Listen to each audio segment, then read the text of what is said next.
Hope you had a Merry Christmas, everyone, and a Happy New Year. I welcome you to the series finale of the College Hoops 2K Legacy Mode series featuring Coach Carter and his Fordham Rams.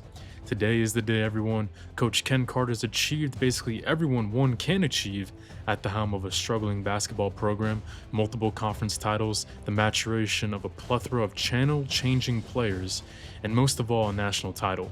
We've reached the heights we can only imagine when setting out on this journey, but today Coach Carter and his Fordham squad will try to capture back-to-back titles to truly send off Coach Ken Carter into the sunset with a storybook ending. This has been a wild path to our second straight Final Four berth. The first round went off without a hitch, taking down the MAC champions, Miami of Ohio, but then in the round of 32, this is where the madness began. One of the biggest adversaries met us for the fourth time in this series, the Hofstra Pride, and if Derek Burleson did not miss this point-blank layup, the legacy would have been over right then and there in heartbreaking fashion. Luckily, the basketball gods were on our side and we lived to breathe another day, skating past our rivals 66-63, winning the lifelong series 3-1 against Hofstra. The wear and tear of the basketball season started to show its colors, however, after this game, as two starters, Melvin Brewer and Pat Park, suffered injuries that would affect them for the rest of the tournament, and painful ones at that. But lucky for us, the Rams proved that they might be the deepest team in the entire bracket against the 4th seed Houston. We were down double digits at multiple points in the game, but with the 5 of Kaya, Damian, Timo, Junior Battle, and Lloyd Hicks, we stormed back to take this game as well. The 3 seed Texas Tech was fresh off a win over Charlotte, and it was looking likely that they were about to beat their second straight A10 opponent in a row, but not if the three-headed monster of Timo, Hicks, and Damian had anything to say about it. They'd combined for 58 out of our 75, sending arguably the best player in basketball, Kennedy Wilcher, home for good. UNLV, the West Region's 4th seed, will be our Final Four opponent to open up the final episode, another mid-major team up here with the big dogs making some noise. The Rebels are always a good team in Legacy Mode, albeit they haven't had the toughest road. The 12th seed Old Dominion and the 8th seed Colorado committed big upsets to pave the Rebels' path, but at the end of the day, you cannot control who you play. And we've faced some elite defenses over the course of our second Final Four run, and for the third time this March, we are going to battle a top-ranked defensive team as UNLV allows 54.5 points per game, ranking 10th in the country. The Rebels are not as balanced offensively as some of the other top teams in the field. 6'6" senior wing Cardale Hemsley is their star player, posting 14 a night and marking well in all categories. It's going to be a bit of a question for Coach Carter on how he plans to contain him. Does he stick with his patented 2-3 zone, or does he task a player like Pat Park or Timo Cruz to shadow him everywhere he goes? We saw against Texas Tech just how tough it can be to play that zone when the other team has one star player, as Kennedy Wilcher really torched us.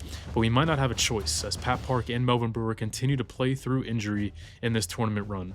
But Coach Carter does decide to give Timo Cruz the Final Four start over the aforementioned Brewer. We've gotten off the slow start to all tournament, and I think it has something to do with Park and Brewer just not being at full strength. So Timo's getting the first career start in the biggest stage of his career, and expect to see Kai Hendry off the bench early as well. And I welcome you to Detroit, everybody, the location of our final stop in this long and fruitful Legacy Mode. Coach Carter eyes a storybook ending to the Fordham era of his coaching career. The back-to-back title run would make Fordham only the 9th team ever to accomplish that feat in the history of Division I college basketball.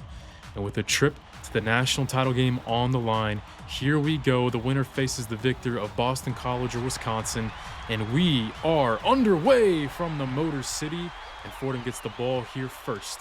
Damian Carter spreading out the attack here, and UNLV will go man-to-man here on the first possession, and you guys already know who we want to go to. Lloyd Hicks over the left shoulder. They brought pressure at the end, extra help, but it does not matter, and we are on the board here first. And now let's see how the Rebels, they attack this 2-3 zone. They go quick. Normally that's what we want out of our opponents. But the three-pointer is made. Caleb Murray with the friendly bounce. A 6'3" true freshman has the first basket for UNLV, a 4-star out of Oakland, California. And now Lloyd Hicks at the line, just a possession later, so another scoring opportunity for our 7-foot beast. Fordham with the early lead, 8-6. But here in the early goings, Cardale Hemsley getting what he wants. Here he is from the right flank. That's his second three-pointer here in the opening minutes, UNLV's third, and just a little over 3 minutes of game time. So clearly the Rowden Rebels, they look better going up against this 2-3 zone than most of our opposition so far here in March. They've been watching film as Hemsley knocks down another one. That's Halston Atkins' 4th assist early on, and now Lloyd Hicks puts a shoulder into the defender behind the back pass. Pinkala extra fine. Timo Cruz for three. He is fresh off a 17-point career-high performance against Texas Tech in the Elite Eights. He has earned his first start of his junior season and overall college career. 9:44 left to go, 17 apiece. Both teams scoring in bunches here. Caleb Murray, look at this here. And this freshman looks ready for the moment. He's got 10, and Hemsley's got 9. So those are the two guys doing the damage for the Rebels, but they might be called the running Rebels, but we're the ones running right there as Damian heads up fine there to Pinkala. 19 apiece, man. These two teams scoring in punches here early on. If you like offense, he came to the right place here. Pat Park doubled. Kick out to Damian for the heat check, and he gets that one to fall.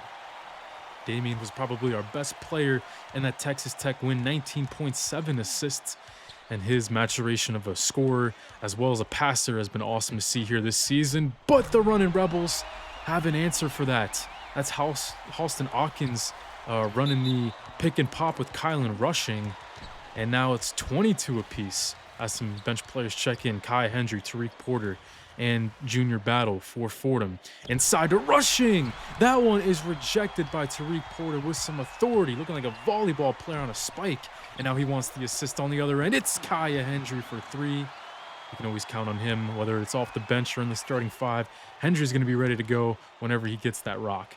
Now Melvin Brewer still playing through that groin injury.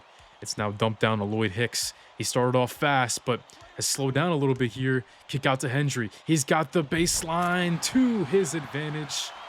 And UNLV cannot close the gap in time. And then immediately off the inbound, they throw it away. And the 6-man meter for the first time today sees the red on the icon there. So the crowd's starting to get into it for the Fordham faithful that made the flight out here to Detroit, Michigan. Lloyd Hicks with the mismatch double comes. Pat Park, who's been struggling, obviously through the injury, no avail. But it is Lloyd Hicks cleaning up the mess and having his teammate back. Hicks has had some pretty legendary performances in this March Madness run. 19.5 points, 12 rebounds for his totals, averages here in March, and he had that near 20-20 game against Hofstra. He misses the layup there. Nice job by Kylan Rushing, who gives up 4 inches of height to Lloyd Hicks, and now Atkins, who's been wheeling and dealing today, the assist to his teammates. He gives one off to Cardell Hemsley, who takes it all the way. That's his 6th assist. And unfortunately, just another example of Pat Park and or Melvin Brewer just not looking like themselves, because you know if Park was healthy, he would have taken that steal and dunked it the other way. UNLV still only down by 4, but speaking of steals, we do pick up a key one here at the very end of the first half. Kick out Damian at the tail end. He gets another 3-pointer to fall, his 2nd of his first half. Damian Carter with 12 points, and that would actually lead the Rams heading into the halftime break. But yet again, we see Cardell Hemsley cashing in from 3, 16 on his night. But with 1 second left, we try to get a quick, cheap basket in here. And Pat Park is fouled on the way up as time expires by Caleb Murray. But unfortunately, missing the front end and now missing the second one. So Pat Park 0 for 2 from the line. It's just really hard to play him right now. He had no points last game against Texas Tech, and now 2 key missed free throws that may burn us at the end of this game, as we're only up by 4. This has been an offensive clinic by both teams. As you can see here, your stats on the screen, both teams shooting above the 60% threshold. And it's been a tale of 4 players, Hicks, Carter, Hemsley, and Murray. But leading all Rams in points and assists is the coach's kid, Damian Carter. This guy has really come to play in the biggest games of his season. And this would actually make it 3 games in a row with 7 assists if he can get there. He had 7 against Texas Tech, and now he's going to try to do the same here with that scoring output. So what a March Madness that he has had as well as the coach's kid. He tries to defend Atkins. Dish over to Hemsley. We're going man-to-man here to open up the second half, but yet again, Hemsley, he will knock down another one. That one he only had the foot on the line though, so we do keep the slim 1-point lead. Rushing trapped. Atkins will try the dribble drive. We poke it loose for a second. Hemsley picks it up. Wide open, he misses, and then we finally get the stop. It's the steal by Bennett Pinkala from underneath. Carter stops, dishes it off, and it is Pat Park with the layup. Finally, he's in the scoring column, via a field goal. Only had one free throw up to that point, so that's 3 halves in a row where he only had a single free throw. But of course, Damian Carter, as long as you're looking for him, he's always going to help you out. Nice assist there by the coach's kid. Atkins, been a thorn in our side, setting up his teammates. Stopped in his tracks by Timo Cruz as we were going a lot of man here in the second half. Nice closeout by Pinkala, but Darden picks it up, and it's another turnover forced by Fordham. And Timo Cruz receives the outlet from Lloyd Hicks and dunks it down with authority over the freshman. Man, what a run out there. Caleb Murray, no answer for the Cruz missile. 10 minutes to go here. Scoring still coming in bunches, man. This has been a fun one for any neutral viewers out there. Now Damian Carter at the free throw line. Our best free throw shooter on the season. And we stay in this trap. And we get the deflection by Timo Cruz. Up ahead. Heat check for 22. Oh, it just went off the back iron. But Bennett Pinkala, who's had a quietly good game, can't get the second chance, but how about the third chance? It is Lloyd Hicks. And everything coming undone for the running Rebels. Meanwhile, the Fordham Rams playing like their hair is on fire right now. Every loose ball, every steal, every rebound is going our way. And what a couple last minutes that we have played here. As Cruz feeds it down low to Lloyd Hicks. Puts a shoulder into the defender, drop step, and he'll battle and drop it in. And now Hicks is at his tournament average, 19 points with over 9 minutes to play in this one, and the turnovers just keep coming. Cruz wants it back, and this time he does not miss his chance. The Cruz missile. Time out, running Rebels, as the Rams look like they're running away with it here with this run. We've seen a couple times this tournament. The Rams just look like a buzzsaw. They returned all 5 starters from that title team a year ago and added a 5-star in recruiting. And now Timo Cruz, look at him off the ball, harassing Cardell Hemsley. He's now trying to guard him, going toe for toe and making him step on the boundary line. Another turnover. Timo Cruz does not flinch at all facing the best player on the Running Rebels roster. Man, what a couple minutes these Fordham Rams have played. Going man-to-man here in the second half has really helped them out as the Running Rebels were getting easy shots in the zone. They must have watched film, but man, right now everything going our way. And now we enter the high post. It's Hicks. Oh no, Timo Cruz. Talk about a heat check, doesn't get that one to go. And now it's even numbers for the Rebels. It's Murray. Wow, he attacks the 7-footer and wins the battle. Caleb Murray, he's played a really impressive game. But what an assist by Damian. Oh my goodness. Bennett Pinkala and Damian were just on the same wavelength the whole time. And now Timo Cruz dunks it down, the steal and the flush. I cannot say anything more about the couple minutes that this team has been playing. Now 4:14 left to go. The Running Rebels, surprisingly, still hanging around here. It's only a 6-point deficit, so it's still far from over. As how about Damian Carter navigating and finding his jumper there from the elbow. That's points 4 and 5 of the second half for him, and then a steal again. The Running Rebels have no answer to our full court press, but we give it right back, rushing on the steal. And how about another forced mistake? UNLV and Fordham exchange turnovers here. And then Kai Hendry will turn and fire as nobody covers the top of the key on the secondary break. That might be the nail in the coffin. An 11-point game for Kai Hendry, who seemingly made key shot after key shot in this tournament run. Had 16 points in the first round against Miami of Ohio and 11 more key ones against Houston. And he's having a great game tonight as well off the bench. A minute left to go, and now Kai Hendry, why not? Look at this. He wants to take charge and clear it out all the way for number 44 as one of the 2 seniors in our starting 5 reaches 17 on the night. That's his high here in March Madness. 83-72 is your final. And for the second straight season, Fordham is back in the title game, hoping to end the series off in legendary fashion. And your player of the game goes to Lloyd Hicks, although I feel like there's a handful of players you could have given the game ball to tonight. I mean, look at this. 4 players finished between 17 and 19 points. That is just unreal team play. And obviously, Damian Carter deserves a lot of the credit for that. 6 key assists, 19 points. That's 3 straight games with at least 6 assists for him. Timo Cruz exploding for 19 in his first ever college start. Obviously 19 for Hicks and 17 for Hendry. Man, what a game, especially offensively. But in the second half, UNLV was just not the same team. I mean, Hemsley and Murray had so many key shots and a lot of room to work in the first half, but we just didn't let them breathe in the second half. So now the hard part's over, and here comes the easy part, sitting courtside and doing some scouting on the other Final Four games. Number 2, Wisconsin, or number 1, Boston College. Boston College, the tallest team in all of March Madness, and they're the only other 1 seed still left standing. And Wisconsin, 33 wins and one of the best defensive clubs in all of the nation. That's going to be the battle as we watch these two teams try to make the national title game. Wisconsin averaging 55.5 points per game. So if they win, that's going to be yet another elite defensive team that we're going to have to play here in March Madness. And they're not the deepest team either. Only 6 players see double-digit minutes a night. But they're that scary team in March where you're never really going to know who's, going to do the damage on a nightly basis.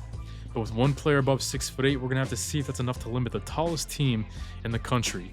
NBA rosters don't have the kind of size that Boston College possesses, and they all can play too, but the one to keep an eye on is 6'11" Jonas Finn. He was a preseason All-American and is a talented rim protector, and they team up those big men with 3 talented scorers in Asim Tolik, Dax Giles, and Darian Townsend. But I think whoever wins this game is going to provide a very talented opponent for Fordham in their final game of this legacy mode. Boston College wins the tip, and Darian Townsend looks for his shot as the lefty knocks it through, and the first punch is thrown by the favorites, the Boston College Golden Eagles. They finished number 3 in RPI, 73 points per game for this offense. That's 3rd in the ACC this season. But then Townsend throws the turnover, and out on the break, stopping and popping is number 14 for Wisconsin. That's Elijah Wise, the 6'8" junior. He's going to be the one tasked with guarding Jonas Finn, and then a steal on the break inside as their point guard Antonio DeWitt draws the foul. And DeWitt already steals his 3rd pass here in the opening minutes. That was what was keeping Wisconsin in this game early on. And now here's number 13, Dante Mumford, who finds the top scorer for the Badgers, Brendan Sidney, who actually comes off the bench. He's a 6'3" senior out of Chicago, Illinois. And then in the post, turnaround inside, it's Jabril Siakam. And Siakam wears number 43, is 6'11". I mean, he's got a lot of similarities to Pascal Siakam, so maybe there's some family resemblance there. I'm not totally sure.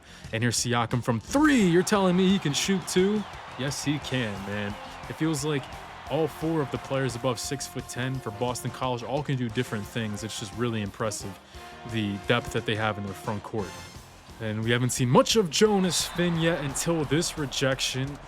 And stupidly, Elijah Wise, that was not so wise, to grab this shot that was just rejected as it falls right into his hands.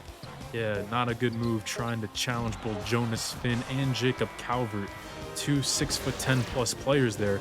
We're gonna head to the halftime with the score at 34-30. Been a bit of a more defensive game, with Boston College controlling the interior and Wisconsin getting out on the break and forcing Boston College into 6 turnovers. So far, it's been a fun one, but let's see who can come out on top and who's going to be the final opponent for Fordham in this legacy mode.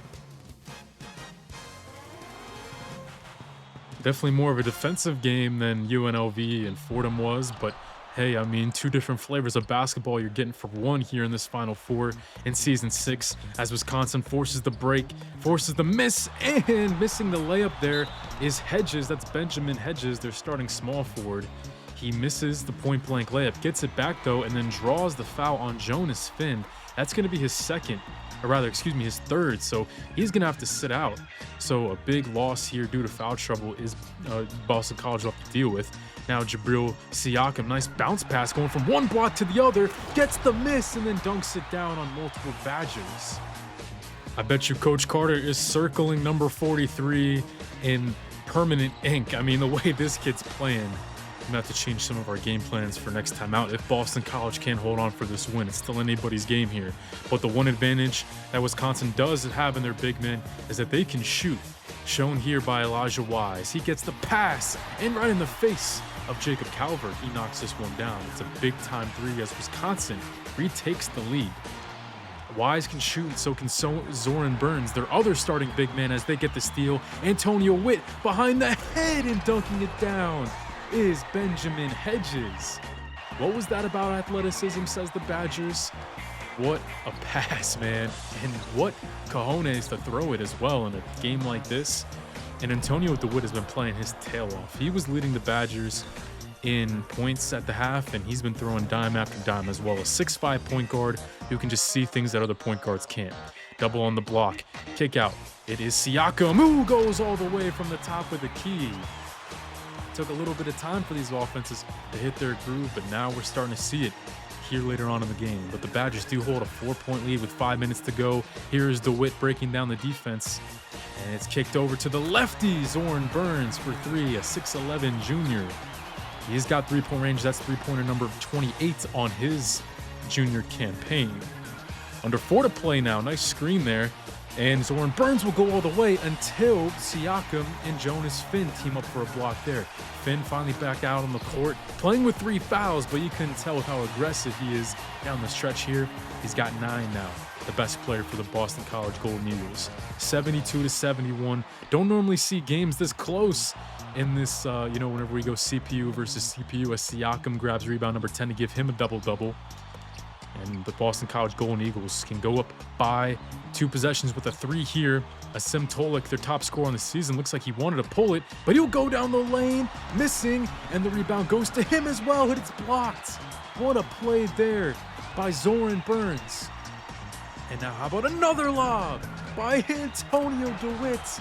Oh my goodness, this guy is throwing them left and right. Check this out. I think he just threw it up near the rim and just prayed that somebody would go up and get it, but Burns flies through the lane, and luckily that one doesn't bounce out. Number 22, Antonio DeWitt. Man, what a game he's playing. However, Jacob Siakam will make another basket, and he'll give them a lead again. Boston College up by 1, trying to play some defense here. Off the ball screen for Antonio DeWitt, and it's another three-pointer made. 6-man meter to the max. Timeout, Boston College, and the 1 seed from the East is on the ropes. 12 seconds to go. Last chance of the day. What a game this has been. Who are they going to go to? Dax Giles to Townsend. 5 seconds to go. What are they going to do? Ball rotation. Skip pass over to Tolik. Time expires, and he forces overtime. Asim Tolik comes in and knocks down a huge basket. He's been a little quiet tonight.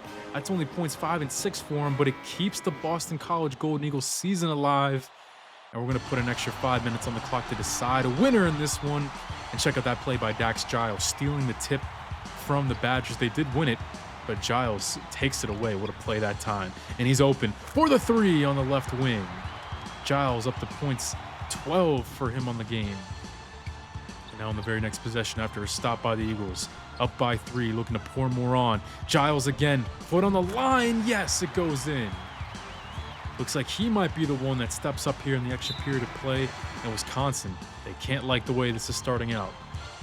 We're going to skip ahead 4 minutes. Only a minute to go. Still a 5-point lead for the Eagles. And it's Hedges. He will miss it. And a great box out there by Darian Townsend.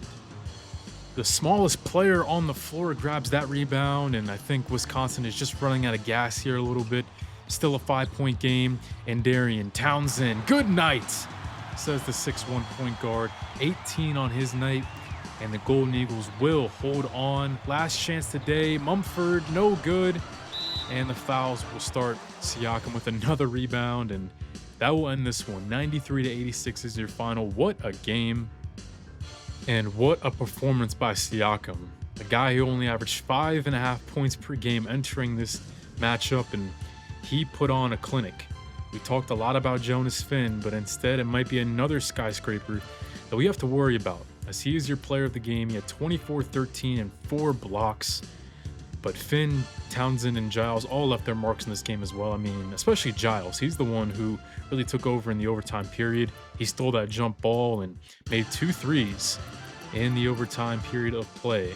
The turnovers, though, did leave Wisconsin the door to get back into this game. I mean, we saw that Boston College was a really good team, but they showed some weaknesses. It was the turnovers. Jonas Finn is foul prone, and they let Wisconsin shoot 23 free throws in this game. We've seen some Cinderella stories throughout this series in March. I mean, hey, we played one in the championship a season ago in Stanford. But here in Season 6, it's going to be a pair of top dogs that go to battle in the championship round. Coach Carter will attempt to add his second banner to the rafters of the Rose Hill Gym and go out on top, while Boston College is seeking their first title in program history. You're not going to see many one seeds entering March with 7 losses, but this is one of, if not the most challenging schedule in all of the country. Had some impressive non-con wins over Michigan State and Kansas State, and when you get to BC's ACC slate, you're going to see all those numbers next to those teams, signifying their March Madness seed.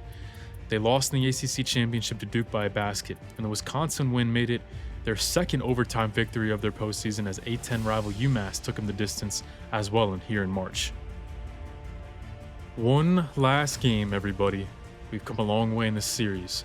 From 6 wins back in Season 1 to 1 win away from back-to-back titles, here we go. Coach Carter is no stranger to going out on top. A Sweet 16 Cinderella run capped off his UT Martin tenure, and now a potential 37-win season and 2 titles in a row is what might be waiting on the other side of this game tonight. And before tip-off, Ken Carter decides no more half measures. We saw Timo receive his first start over the injured Melvin Brewer last game, and now Kai Hendry will join him as Pat Park moves to the bench. And it's all come full circle for Kaya, our first 4-star recruit to 6-man this season, now back in the starting 5 for his final college game. Hendry thrived in that energizer role this season, but will he and the rest of these Fordham Rams be ready for the biggest stage? It's time to find out. No matter what happens, guys, I just want to say thank you for making it to the finale. Everything I do on the channel is for you guys, and no matter what happens here in Detroit, I wouldn't want this season any other way and the series any other way. So here we go. We win the tip. The Fordham Rams trying to attack this Boston College 2-3 zone, a different look that they showed than last game, but Timo Cruz doesn't care what defense is being come out and played here against us in the early goings. Cruz, missile for 3. But then Dax Giles with a quick layup on the other end to get things going on both sides. Boston College, not a team to take lightly. They're battle-tested. They played in the ACC that sent 9 teams to March this season. We're going to set up Lloyd Hicks curling off a screen against the 2-3 zone. If they want to pack it in, then Lloyd Hicks will take that jumper that he has worked on so much in his career.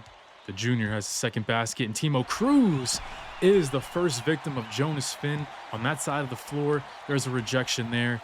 We've barely seen Timo miss all March long, and then he tries to close out on Asim Tolik, who was a little bit quiet in that overtime win over Wisconsin, but he is their top scorer, top rebounder. He's their do-it-all offensive player. Now on the other end, pick and roll. Damian Carter to the basket with the offhand. It's been really tough for teams to keep him out of the box score, and he's got his second basket here in the early goings. Dax Giles, dribble drive. Can't allow them to do this against the zone, but hey, maybe we can if we got Lloyd Hicks on the back end. Timo Cruz pulls up in transition for the 3. The national title game beginning with a shot to the mouth, courtesy of the Fordham Rams. Cruz and Lloyd Hicks doing the damage here early on as we settle back into this 2-3 zone. Steal from Damian, cross-court pass. Kai Hendry thinks about it, takes it, and makes it. Great to have him back in the starting 5, but honestly, wherever we put him, Kai Hendry has thrived, so can't be, feeling one way or the other about it. 18-10 here, game early. And the 1 seed from the Midwest feeling good here early on. The 1 seed from the East trying to get a stop here, but it's the inverse that happens. Jacob Calvert, their top shot blocker, is tacked for the foul. Pinkala makes the free throw, and he'll have a chance for a 3-point play. And we've talked about the struggles from the free throw line all series long for Bennett. But here in the biggest game of his life, he'll knock it down for the 3-point play. Hendry goes quick there, missing though, and Boston College earns a couple stops here. The scoring starting to slow up here with 7:41 left to play in the first half. Giles spotting up for 3. He gets that one to fall. What a game he had against the Wisconsin Badgers in the semifinal game, and Dax Giles might be looking like a big game performer. Got to keep him off the score sheet here as Carter stops him in his tracks. And the Boston College Golden Eagles playing a little bit hot potato at the top of the key, and Groshalowski. It's going to be a tough name to say all game, but he will get the assist to Asim Tolik, who was starting out a lot better than he did against Wisconsin. He already has more points in this one than he did against the Badgers, as Damian Carter, eyes in the back of his head, finds Timo Cruz on a skip pass, his third three-pointer in as many tries, and he retakes the lead for the Fordham Rams. Pick and roll. It's well defended by Boston College, but in there is Junior Battle, who had a huge game against Texas Tech, his best game of his career last episode. Now Pat Park still playing injured. Bounce pass. That's a nice one.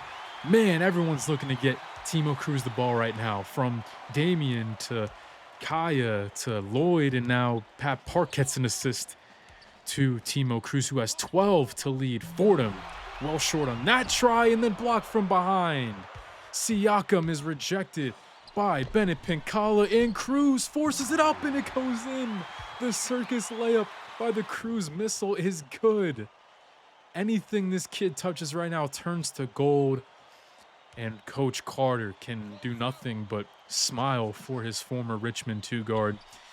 Back in the day, back at Richmond, he had a few scrapes with Timo, but it's all culminated in what could be back-to-back titles for those two. 2:14 left to go. Groshalowski to Darian Townsend. Dribble drive. No, too fancy on the pass. Stolen by Pinkala. Carter leads the break to Kaya Hendry. The lob is cashed in upon by number 44, and he's had a fun one in this one. Fordham on another run, now up by 8 with about 8 seconds left to go. Here's their final possession of the first half of action, going to Lloyd Hicks. Boston College really needs a stop. They don't want to go into the halftime period down by double digits, and that's what they get right there. So 37-29 is your score heading into the intermission. I've said it before, I'll say it again. Fordham, with all 5 of their starters from a championship team a year ago, they just look like an unstoppable force right now. They look like a complete buzzsaw. We've gone to the line a lot, just like Wisconsin did. We've been making our threes, and we've been playing through the hottest player on the floor, Timo Cruz. When you think of March Madness and guys that come out of nowhere for their cardiac moment, the one that I always think of is Grayson Allen about 10 years ago, a freshman that nobody ever heard of for Duke, tearing it up whenever Duke won the title back in 2016. And right now, the Cruz missile having a lot of similarities to that Duke star freshman a decade ago. Here in the second half, Boston College not out of it yet, but right now they got to find some other offense other than Asim Tolik. He's got most of their points right now. They've only scored 29 here in the first half. Tolik for 3, though, and he cashes in yet again. He's got nearly half their points, 15 on the night. He's still perfect from 3, and Tolik is doing a lot of damage on the perimeter right now. It's not quite at the point where you think about going to a man-to-man, but right now it's just that one scenario you don't want whenever we play this 2-3 zone. That one guy who's killing us. And Tolik makes it half of BC's points. That's what we try to avoid all tournament long. We saw it against Texas Tech with Kennedy Wiltshire, and that's kind of what's been happening this game as well. Bounce past the perimeter. Kai Hendry, ball fake, and goes inside. Blocked by Siakam, who's been a bit of a non-factor today. It's cleaned up by Lloyd Hicks, and oh my goodness, no way! Out of anybody to find on the perimeter, how is it Timo Cruz yet again, as him and Asim Tolik continue to go shot for shot here. And another stop on the interior. We've controlled it. Despite having one of the tallest rosters, if not the tallest in all of America, Boston College has done all of their damage from the outside. We've been winning on the inside on both sides. Check this out. Another offensive rebound. And it's Damian Carter. That's gotta be a back-breaking play for Boston College. Time out, BC. I mean, to give up second chance points by a 3 whenever you were starting to get back into the game. Now it's back to a 10-point game plus. There's a miss by Asim Tolik. The lead is a dozen, and Damian Carter will attack Tolich despite giving up some size, and he wins it. That's double-digit points for Damian Carter, and what a March Madness he's put on right now. The coach's kid coming up big. And now some substitutions in for Fordham. It is Damian Carter still leading the second unit and putting him on his back as well, playing through him. Now that Timo Cruz had to get a break there, I had to get him a rest. He was just gassed. I was playing through him, but he had to catch his breath there. He's back into the game along with the rest of the starters with 5 minutes left to play, trying to put the icing on the cake here in the championship game. But a Tolik, they run a play for him in off the inbound, a pin down screen. I guess they're going to go down swinging with their best player tonight, as no one else could really have his back. 24 for him, 52 for Boston College, and now running a post up for Lloyd Hicks. Him against Jonas Finn. All this hype about Finn. Preseason All-American, but he can't stop Hicks on this possession. Hicks has been taking it easy on him. Only 11 points tonight because we've had so many other guys stepping up in the ultimate game. The 2-minute warning has arrived, and we can take our time here. Bennett Pinkala against Siakam. Kick around to Kaya Hendry. No good, but Bennett Pinkala is on the glass. One senior has the others back. And Bennett Pinkala with 9 points. That's the highest output he's had all March long. Last chance for Boston College. It is no good. Rebound number 13 by Lloyd Hicks. He had another double-double to add to his resume. And why not pass it around one final time? It looks like Fordham will be going back-to-back. 5 seconds to go. This legacy mode is coming to an end. What a journey it's been, everybody. And as time expires, your Fordham Rams become just the 9th team ever to go back-to-back. And the Coach Carter leaves Fordham with the storybook ending we've been searching for. 67-55 is your final, and celebration time has arrived again for the Fordham Rams one last time. Coach Carter closes his Fordham chapter as a 2-time champion coach. And to be honest, I've played a lot of legacy mode over the years. I've had a lot of success, but this might be the best team I've ever put together. And this run wasn't like other runs, This wasn't like last season where we could have easily lost in the tournament numerous times. I mean, outside of the Hofstra game, we all but cruised to this title. It's a very rare occurrence in this game. The 2-3 zone was perfect for this team. We had a perfect blend of shooting and inside offense. And when we returned all 5 starters, I knew it was championship or bust. And repeating was a really good, outcome. It's just so rare to have that kind of retained talent. And it helps when you have players ready for this moment, like Timo Cruz. He comes out of nowhere to win a Final Four Most Outstanding Player award, scoring 38 points in the Final Four, 19 in each. And I always say it, March Madness is just as much about those underrated players who answer the call as much as it is about your stars.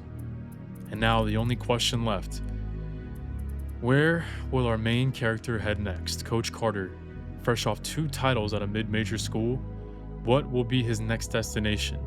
In closed legacy mode, we're at the mercy of the coaching carousel and the schools who have a job opening. But any school with an opening would be ready to throw the kitchen sink at Coach Carter to retain his services. And how about his son? Damien has 1 more season of eligibility left. Will he join his father for his final year, or will he finish his education at the renowned Fordham University? I'll post a series wrap-up episode going over the stats and awards, and most importantly, show you what schools are offering a contract to Coach Carter as we push this series into a new era. But for now, we celebrate and send off this memorable cast of young men into the sunset as 2-time champions. Kaya, Bennett, Project Pat, Hicks, the list goes on and on of players I'm going to miss as we move on, and I'm sure you will too. Thank you for joining me on this legacy mode journey. I could not have finished on any higher of a note, and the next time you're going to see Ken Carter, he's going to be deciding on what change he's going to make to his coaching career. I'll be excited to see what our options are, and I'm going to be excited to hear your input. Have a great night, everyone. I'm College Sports Revived, signing out one final time here on the College Hoops 2K Legacy Mode series featuring the Fordham Rams. Thanks for everything, guys.